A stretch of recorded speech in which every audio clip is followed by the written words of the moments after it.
So that's where we are now with mindfulness.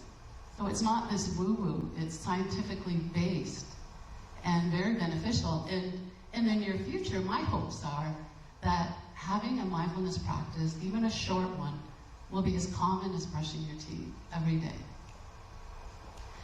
So here are some companies we know that have brought mindfulness into the workplace. Certainly not all of them, but if you look at Google and Harvard, but also the Pentagon, the military. But, you know, when I was serving, I joined in the late 70s. I retired in the late 90s. And this was never something that we would be able to talk with or deal with. So I'm very happy to see it being used with soldiers now. And also athletes. This is something that athletes always knew. You know, to visualize, to meditate, to ground themselves. So this is something we can bring easily into our life. So here's some studies, over 2,500 studies, probably much more now, of the benefits, and I will share some of those in a moment. So Daniel Goleman, so here's another thing about mindfulness. He's saying that this is now a measurement of leadership, being mindful. So it's no longer how smart you are, your training, your education, although those things are very important, but they're looking at these other skill sets. They're looking at, can you adapt? How do you look at change? Can you get along with others? Do you have empathy, compassion? Are you able to be part of a harmonious workplace? What is your role in that? Recognizing that. These are things that they're looking at now when they're hiring. And one of the other things is vulnerability. This was like something we never talked about. And I was speaking at the Mindful Society conference last year, and one of the presenters I talked about, he was from Britain, and he had talked about Prince Harry, and he had presented to Parliament.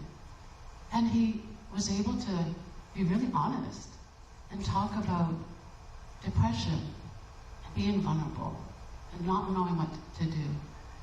As we know, he lost his mom, Princess Diana. So this is the standard definition of mindfulness. It's paying attention in a particular way, on purpose, in the present moment, and non-judgmentally. So really that means not thinking and judging, this is wrong, this is bad, I don't want this. Just really being present. I think the easiest way to explain it is when you're stuck in traffic and you can't go anywhere and you're kind of freaking out because you're late for something. Can you just take a breath and just let it go? It's a perfect place to practice. And this really, I think, shows the image as best. So be like your dog.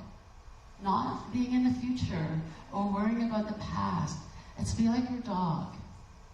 Where are our cat lovers? Cat lovers? Well, we can't figure you guys out. The cats, we don't know their minds at all. But be like your dog. That's the best one. So like the video, here's a list of benefits if you have a mindfulness practice. I want you to take a moment, and you can even share maybe with your elbow partner, take a look at these benefits, reduce stress, increase sleep, your immune system, and just think of one or two on this list. If you were able to help get better under control, how would that really help you with your life? So think of one or two of those, of these on the list that you might need in your life. So just take a moment for that. And just think yourself, and maybe if you want to talk to somebody beside you. I know for some people it may be sleep, for sure, or maybe anger, stress. It's so common, nothing to be ashamed of.